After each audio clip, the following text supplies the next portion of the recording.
বলেছি 24 ঘন্টার মধ্যে শ্বশুরকে টাকা ফেরত দিতে হবে, মোটরসাইকেল ফেরত দিতে হবে। কা পুরুষ বাপ বেটা লজ্জা পাও না? লজ্জা হয় না? পরের জমির পরের টাকা দিয়ে মোটরসাইকেল নাও কেন? নাও কেন? আগামীকাল সন্ধ্যা হতে শ্বশুরকে মোটরসাইকেল ফেরত দিবা। আব্দুর রাজ্জাক সাহেব, আমার শ্বশুর আমাকে খুশিয়া মোটরসাইকেল দিয়েছে। তোমার শ্বশুর ফকির কি পায় না? ফকিরকে দিতে পারে না গাড়িটা?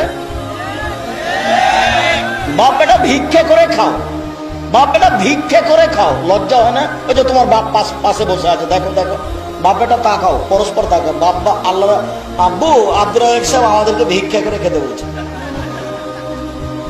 আমি লজ্জা দিতে চাইনি, আমি মিথ্যা কথা বলিনি। আপনি টাকা নিলেন কেন?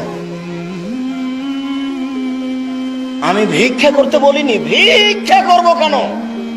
ঢাকা শহরের পাশে বসবাস করি, সারাদিন মানুষের যদি ব্যাগ বহন করে ট্রেনে দিই, গাড়িতে দিই, তাহলে সকালে আমার বিকেলে আমার 300 টাকা হবে। ভিক্ষা করে খাবো কেন? জি আমি এটাই বলছি, ভিক্ষা করে খাবো কেন? সারাদিন কাজ করে খাবো। বুঝাতে পারিনি কথা? ভিক্ষা করে খাবো কেন?